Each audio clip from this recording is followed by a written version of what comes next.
السلام عليكم. ازيكم عاملين ايه؟ يا رب تكونوا بألف خير. النهارده بقى انا هعمل شويه مسقعه، بس انا هعملها من غير آلية. هحط بس في حبه زيت قليلين جدا. معايا بقى هنا ايه؟ معايا كيلو بتنجان، ومعايا بتاع نص كيلو طماطم، ومعايا 2 بطاطسيتين، ومعايا فلفل رومي وفلفل حامي. انا مزوده الفلفل الحامي لان احنا بنحبه حراق شويه، وطبعا قليل من الزيت، ومعايا الثوم وخل. يلا نشوف هننضف الحاجة وهوريها لكم. انا هنا غسلت البطاطس وحطيتها في مية عشان ما تسودش، وهنا حطيت ملح على البتنجان لغايه ما ينزل ميته السودا اهي. بصوا اهي، هي بقت تنزل اهي اهي. هبقى احطه كده شويه بس لغايه ما ينزل شويه كمان، وبعدين اشطفه. وعندي هنا حطيت ضربت قوطه وحطيت عليها ملح وفلفل ومعلقتين صلصه كبار. ملح وفلفل، معلقتين صلصه كبار. وقطعت هنا فلفل رومي على حامي، وده الفلفل اللي هحطه صحيح. يلا بقى نشوف هنعمل ايه. انا هنا حطيت بصوا شويه زيت عاديين خالص صغيرين اهم، وحطيت عليهم معلقه توم كبيره. هديها تشويحه لغايه ما تصفر، بس مش هحمرها. انا حطيت هنا على التومه بعد ما اصفرت خفيف، حطيت الفلفل وبديله تشويحه كده مع التوم.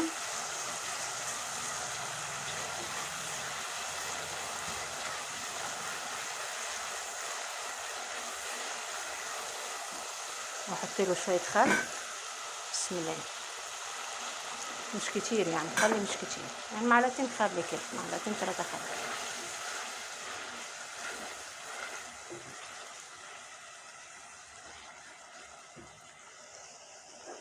احط عليها بقى القوطه وعليها ملح وفلفل وصلصه. بسم الله.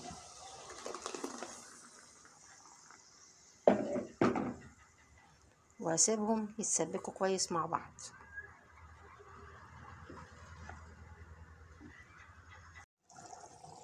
اهي هي اتسبكت اهي، تقلت. احط عليها شويه ميه. بسم الله. نخليها بقى تغلي. طبعا هي عليها الملح والفلفل بتاعها ومظبوط. خليها تغلي عقبال ما ارصص البطاطس والبتنجان. انا معايا الصينيه اهي. هاخد البطاطس كده. بسم الله. ارصصها في الصينيه.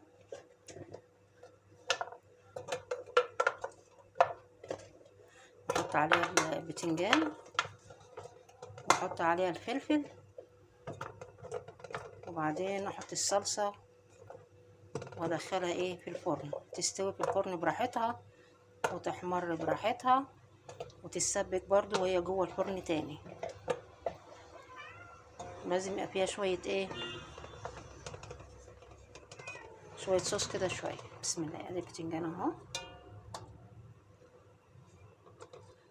ارصصه بقى وارجع لكم. احط بقى الصلصه عليها. بسم الله. واديها غلوه من فوق الاول يكون الفرن سخن، وبعدين احطها في الفرن.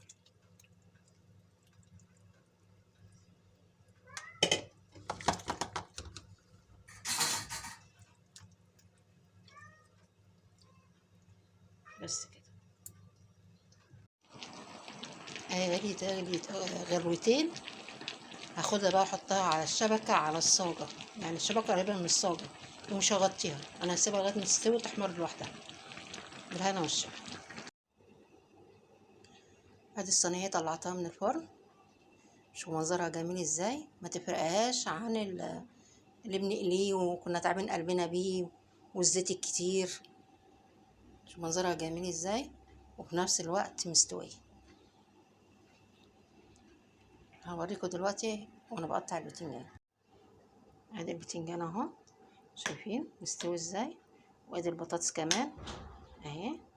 بس البطاطس قطعوها بقى ايه رقيقه زي ما انا قطعاها كده اهو، متبقاش تخينه قوي عشان خاطر تستوي تاخد سوا البتنجان. البتنجان طبعا بيستوي بسرعه والله، وجميله جدا اهي. ولازم يبقى فيها صوص كده عشان خاطر لما تيجي ايه تغمزي بعيش ولا حاجة، وخصوصا لما بيكون عيش ناشف شوية بالفرن كده بتبقى تحفة. بالهنا والشفا.